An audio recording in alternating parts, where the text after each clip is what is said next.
Ayun, so good evening sa inyo guys. Ngayon po ay Thursday, July 3, 2025 at malakas yung galawan ng ating mga big caps, mga holdings, di ba, yung mga umakyat for today's trading natin. So nag-close tayo ng 6,468.98 and magandang closing natin, no? 0.78%. And ayan na po, nandiyan na ulit yung mga foreigners and maganda yung pasok nila kasi ang pinupuntahan nila is yung mga blue chips o mga big caps na stocks natin. So nag-up siya ng 1.11 billion net foreign buy. So nakalimutan ko bilangin to. So more than 2 billion na po yung pumasok simula last week na mag-start na pumasok yung mga foreigners dito sa market natin. Karamihan dyan is nandito kina JT Cap, kina Ali, sino pa ba yung iba. So tignan natin. Tapos kay Plus yata, no? Saan ba? Ayun, laki din ng net foreign body plus natin. Pero ayan, bloodbath tayo kay Plus. Kala ko magpo-flooring tayo sa kanya. Grabe yung drop niya, no? So laki. Laki ng drop niya kanina. Umabot siya ng halos 30% yata, 28 o 29% o mga 30%. So marami nag-iisip kanina, magpo-flooring na siya. Nagulat din ako kasi may hawak ako na plus, di ba? So tanghalian, wala namang problema eh.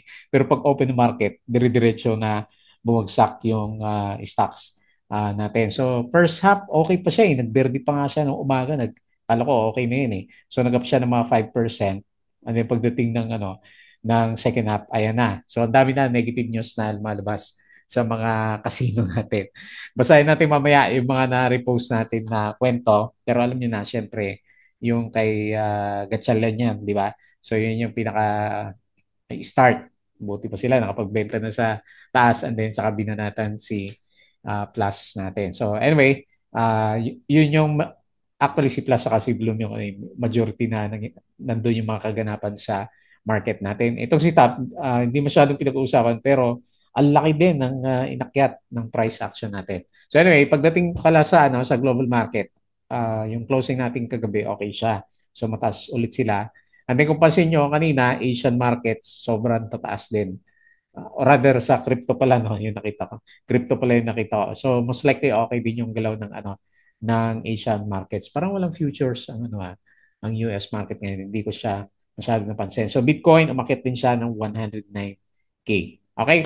So tignan natin tong mga trending stocks natin. So pinakauna sa listahan natin si TAP. Grabe din, no? Binomba na siya. So, nag-up siya na 15.15%.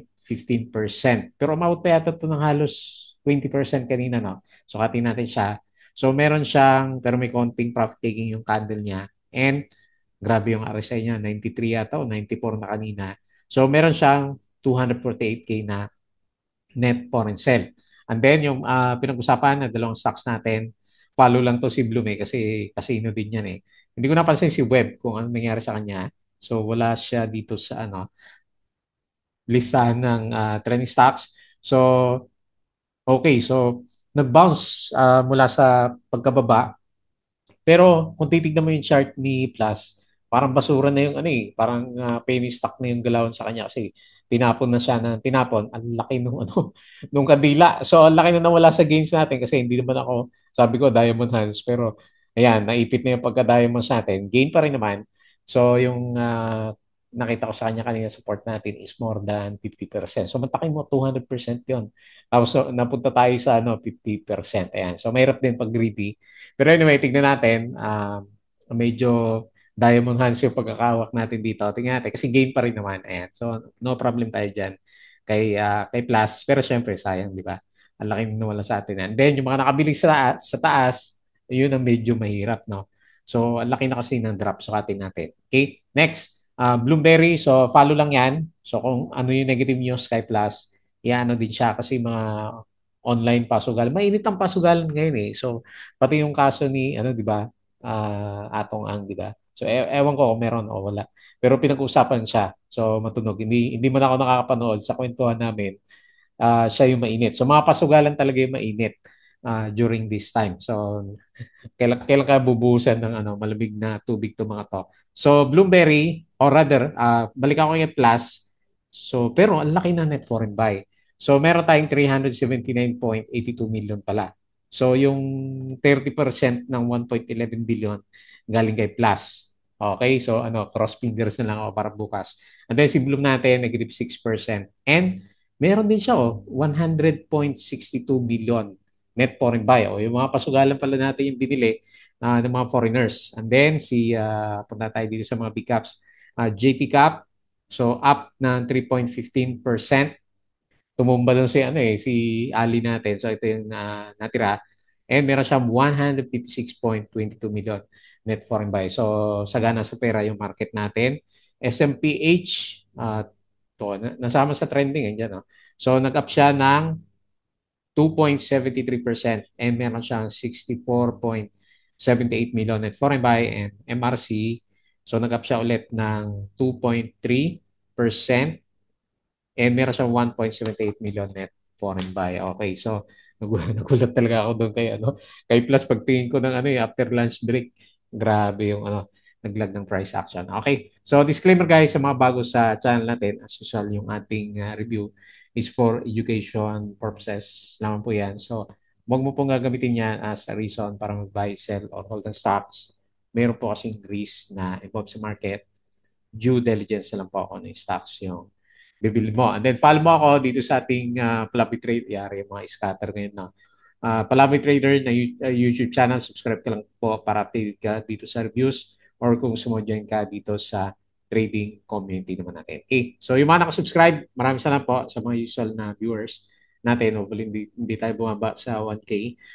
Company reviews, mga sample trades sa market, and then basic indicators, mga technical analysis, fundamentals, yung mga risk management natin, and basic PSE, stock market studies naman. Okay? So double check mo lang yan. And then follow mo ako dito sa ating Palaboy Trader. Crypto ko to para sa mga play to earn games, meme coins, and saka natin pupunta niya pag nag-full time tayo. And then, yung ating social media Facebook account na Palaboy Trader. So, check mo na lang. Or Facebook page para updated ka sa mga posts, Bodega Peak, yung mga articles natin sa local market. Ayan, double check na lang po. Inayos ko pa yung website natin, lilipat ko. Ayan. Tapos sa Twitter, okay, maging summary niyan eh. Dito muna tayo bago sa online na betting platforms natin. Tapos tingin tayo dito sa summary muna ng market natin. Okay. So based dito sa Galawan is holding firms, ay mga big caps sina SM. JT Cap yung umakyat. Ewan ko si GGS at saka si sino pa, LPG. Ayan. So, tingnan natin mamaya kung sino yung mga winners. Followed by finance, nag-bounce. Oh, finally, nag-bounce din sila. 0.95 and property, 0.41%. So, namula si services, doon niya kasi na plus. And, at saka industrial sector natin, negative 0.34 billion. Ayan. So, 1.11 billion. So, dito pa lang sa trending stocks natin, halos 500, 600. So, halos nandito yung 700 million net foreign buy. Okay? So, tingnan natin kung may tama yung net foreign buy natin na yan. Meron na ba tayong summary? Parang wala, no? Wala. Hindi pa lumabas yung ibang summaries natin. So, basahin na lang natin na itong mga nandito. Ayala Land, A-REITs, nag-breakout na to, di ba? Ayala Land sold 12 million A-REITs shares at 40 pesos, around 2.9% lower than A-REITs last close of 42 pesos. Ayan, okay. Sinong kumuha? Black sale, no? Sold, sino ba? Outside the U.S. in reliance of regulations under the U.S. Securities Act. Ayan. So, may investor si A-REITs. Panalo dun si A-REITs, no? Okay, ito. E-wallet platforms have been warned against promoting online gambling sites on their apps. So, House Bill proposes up to 5 million peso license loss for e-wallets promoting online games. Ayan. So, yari na. Yari na yung mga natin. Syempre malaking impact niyan sa sa earnings sa mga nitong mga online betting platforms natin. Kakapasok pa naman ni Bloomberry yung mega panalo natin sa kanya. So tingnan natin kung anong epekto sa earnings nila for the coming next quarter. Si Plus, yung fair value niya, nabasa ko kay call is around 48 pesos. Pero bumagsak na kanina, di ba? Nag 30 plus na lang siya. Okay, so Bloodbath. Jollibee moved closer to its goal of becoming a top 5 global restaurant company in 2024, posting a laki o 390 billion in system-wide sales and 10 billion peso in net income. Laking company ni ano? Jollibee Plus. So ito pa siguro, ewan ko lang pero ito lang naman yung balita na nasagap ko kapon pa to. So Brazil's government has, di ba papasok siya sa Brazil, di ba? Has introduced a significant tax increase on the gambling sector, raising the gross gaming revenue tax rate from 12 to 18%. So medyo malaki yung yung tax niya. Pero pasugalan kasi. So kikita pa rin naman 'yan. Okay, bawas sa kita niya. Kahapon medyo optimistic ako kay Plus kasi 'di ba, ang usapan natin sa kanya, okay, so re-restrict masyado sa Pinas pero papasok dito sa Brazil. Ayan, may balita pala siya na hindi maganda. So ito lang naman nakita ko ng catalyst na mainit. Tsaka yung mga ayan, yung mga ibaban na sa mga e-wallets natin. So Philippine Airlines will increase its Manila Seattle service. Petron completed 30 billion retail bond float. Del Monte mainit din. So Del Monte warns of 42 billion exposure as US unit enters. Ba't yan ang bankrupt to? Masarap naman ang Del Monte na product natin. Ayala Land will retain the New World Makati Hotel name and current operations following its takeover. So parang sale on news na si Ali natin. Tapos si Vietnam, balik na naman tayo sa mga tariffs, no? So meron siyang 20% tariffs doon sa mga papasok from Vietnam to US. Pero matindi niyan from US to Vietnam, wala. So, grabe yung leverage ni Trump na ginawa, di ba? Philippine peso close at 56.36. Microsoft to lay off as many as, laki din, 9,000 employees in latest round of job cuts. Okay, so bad news para sa employees, siyempre. Ayala Land bets on brand strength. Ayan, so niretain niya ang pangalan. Nasdaq closes at fresh all-time high sa US market natin, kaya yung mga US stocks natin na mamayagpag. Plus, to launch a Brazil ops in September pa pala. Pero laki na ng tax. And then, Del Monte US subsidiary files for bankruptcy. Manila Water Concession extended until 2047. So, hindi rin naman maganda talaga yung sobrang sugal, lalo na kung sinusugal mo is yung budget mo na, di ba? So, mahirap. Nakaka-tempt pero mahirap. CREC, Renewable Energy, plans to invest 9.6 billion through its unit, Citcor Wind Energy Corporation. So kita mo si Plus, di ba?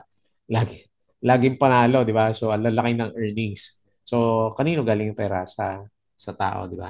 So top, okay, absolutely bananas is up 34% over the past week and up 46% over the past month. So siya na yata ang top dito sa Okay, siya na, no? Siya na ang pinakamataas. So, congrats po sa mga top investors. And then, medyo mix ng konti US market kagabi. Pero okay naman yan. Mataas yung closing nila. Okay? So, nalamig yung trigger mode natin kanina kay kay Plus ba, bebenta na bago mag-zero yung gains kasi sabi flooring kanina. Okay, so nakapagtimpi naman tayo pero tignan natin for the coming few days. Okay, so guys, yung ating Patreon channel, yung mga gusto ng guide sa trading sa market, sali ka lang po dito and then check na lang pa naman stocks na binibili natin. Okay po. So tingin tayo dito sa Galawan, sa market. So yung market natin umiwas na sa online gambling, bumalik na sila dito sa mga properties. Ayan, nandito na yung volume ng ating mga or rather foreigners, di ba? Ewan ko lang kay Plus kung saan galing yung volume na pumasok. So 0.78% and 1.11 billion. So mas malinaw ng konti yung breakout dito sa RSI. So on the way na ulit tayo sa 6,600. Ayun, no? So papunta na talaga siya and confirm. So uptrend yung channel na market. So puli umabot tayo for the year ng kahit 7,000 and then mag-pullback siya ulit kung gusto niya. Or mas maganda 7,400, di ba? So bawi na tayo pag nakabalik na tayo sa 7,400. Ayan. Anyway, dito sa galaw na market, okay naman yung MACD formation niya. Okay? So lahat ng indicators, bullish yung market natin. So Tingin tayo ng mga big caps ha. Wala akong nakitang summary. So, makiat si BDO, 3%. Metro Vapor Banks, 0.7. SMPH, 2.7. ICT, baboy ulit to. Konting breakout na lang. 0.96. Konting galaw, may breakout na. SM, may konting profit taking pero breakout candle pa rin yan. AC, 2%. Ito, maganda. Nag-conso. So, and then maganda yung ano nito. May trading range si ano eh.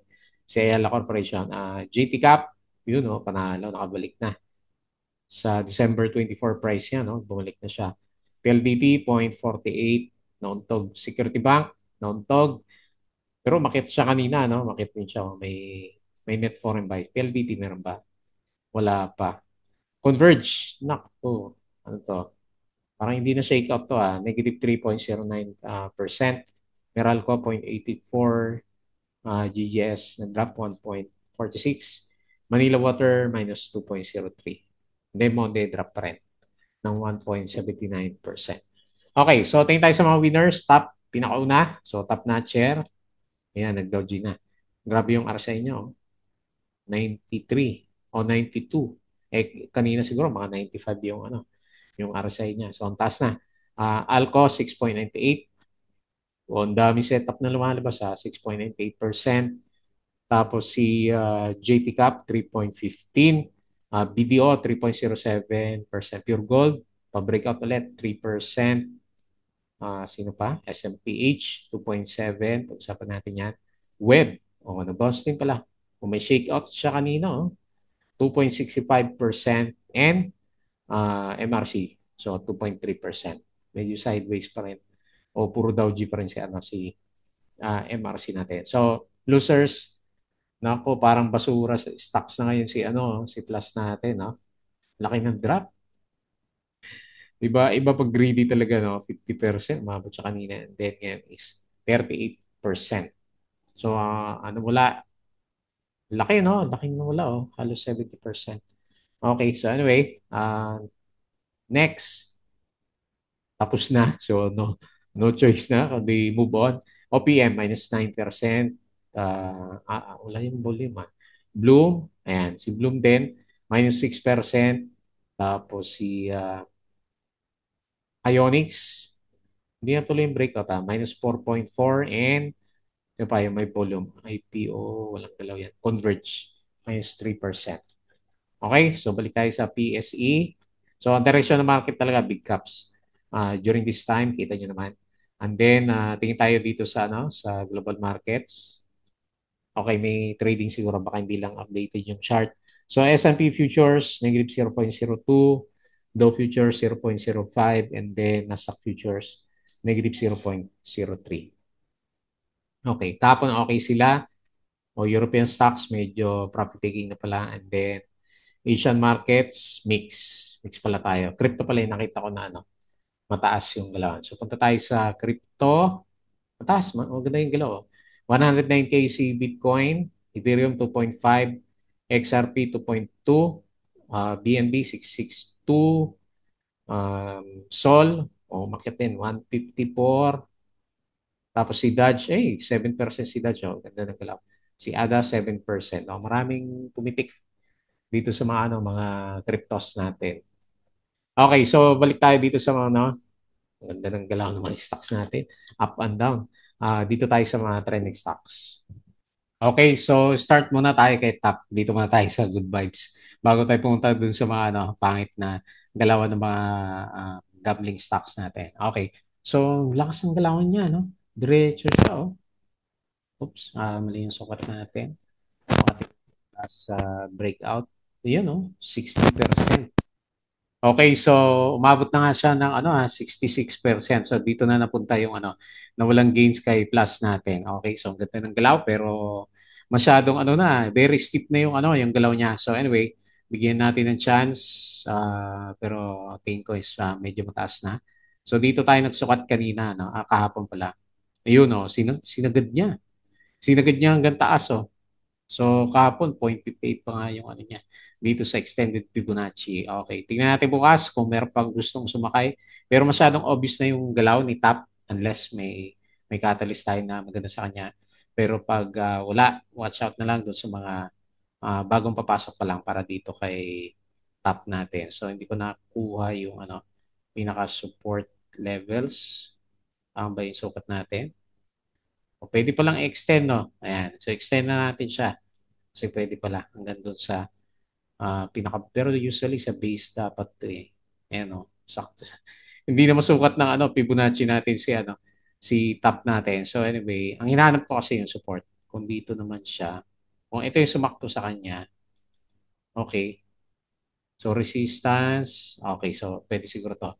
Kailangan ang lalim ng ng sinasabi niya na support or pwede rin naman pwede natin gawa ng Fibonacci pero hindi pa natin ma-assume kung nasaan talaga yung yung peak niyan. So nandiyan yung mga peak levels natin sa kanya. Oh, meron naman Fibonacci dito. 0.382. So around 0.51 yung pinaka-support ni top. Assuming babagsak siya. Kasi marami nang masyadong obvious na overbought na masyado yung galaw ng stocks natin. Okay? So careful na lang. Take profits din. So lesson learned kay class. So 15.15% and meron siya 248K net foreign sell.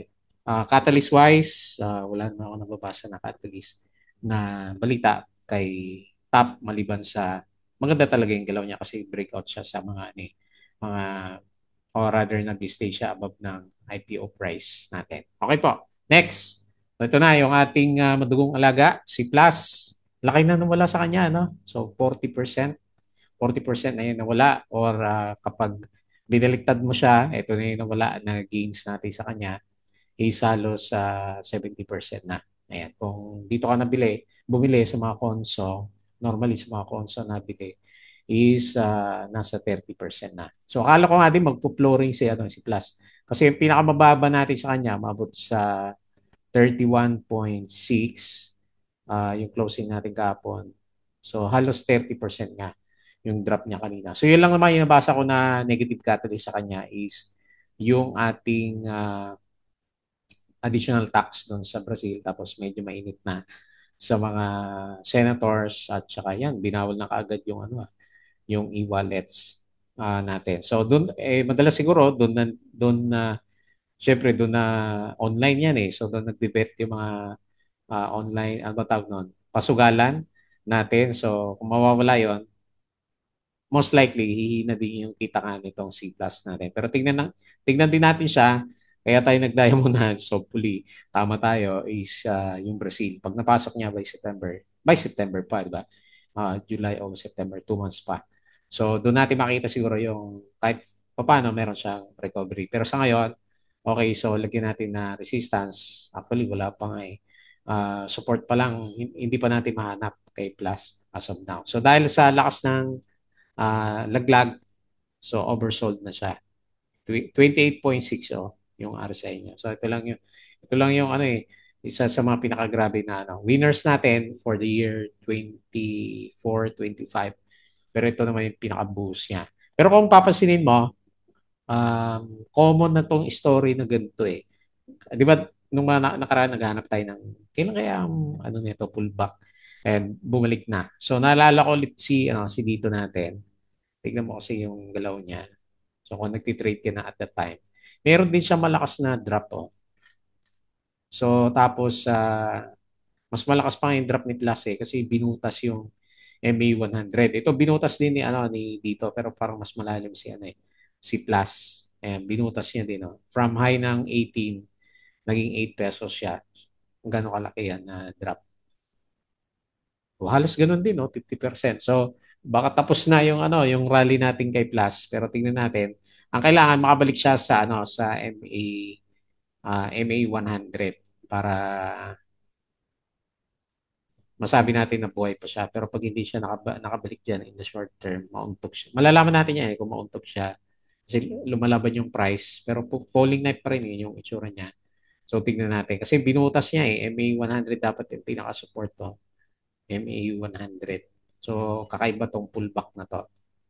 Kaya lang, nagtataka din ako, okay, malaki yung volume niya, pero laki naman ng sumalo na foreigners, 379.82 million.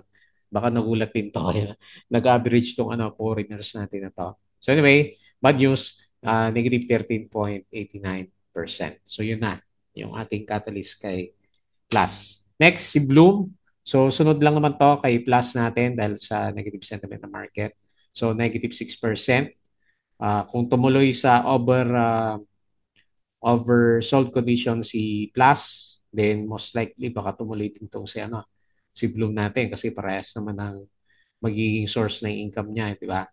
So, tignan natin. 4 pesos, lalagay ko na yung pinaka-support. Hopefully, hindi siya mabutas. Kagaya ng ginawa ni Plus natin. Ano ba earnings ito last time? Okay, 25%. Hopefully, kumita muna si Mega Panalo natin. Okay, so kung medyo medyo conservative ka, dahil ilagay mo sa 4.3. Pero nakikita ko sa kanya dito sa 4 pesos yung pinaka main support ni Bloom. Meron din siya net foreign buy, 106.62 million net foreign buy. Okay, next, JT Cap. Okay, so buti pa ito mga mabibigat pero tinutulak. So meron siyang gain na 3.15%, 655. Meron siyang 156.22 million net foreign buy. So bumabalik yung mga foreigners natin dito sa mga big cap na stocks. So ilagay ko na dito sa 697 kasi nabutas yung 'di ba? Mga 656, alam mo 650, 655 yung mga usapan natin eh. Kung ayaw mo, ito na lang trend channel.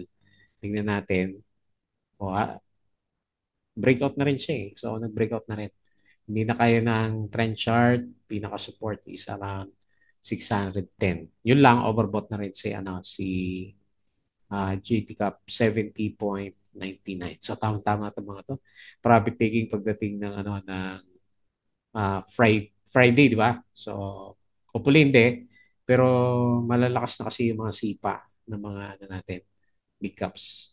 Although isolated, di ba? Sina SM, JT Cap, Ali, sila lang naman yung mga gumalaw eh. So yung iba na big caps, hindi pa rin naman ganun na kalalakas yung galawan. Okay, next. SMPH, eto, nag-umpisa pa lang. Wala ring masyadong foreign buy pa to. So 64.78 million lang siya and 2.73%. So tingnan natin kasi parang ali din yung galaw niya. So nag-breakout na doon sa malakas na downtrend. So nagre-recover na siya.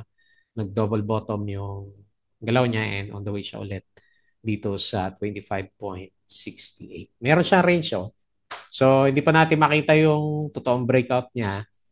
So kailangan dito sa 25.6 para titingin ulit tayo dito sa around 30 pesos later on. So wala pa naman siya sa overbought.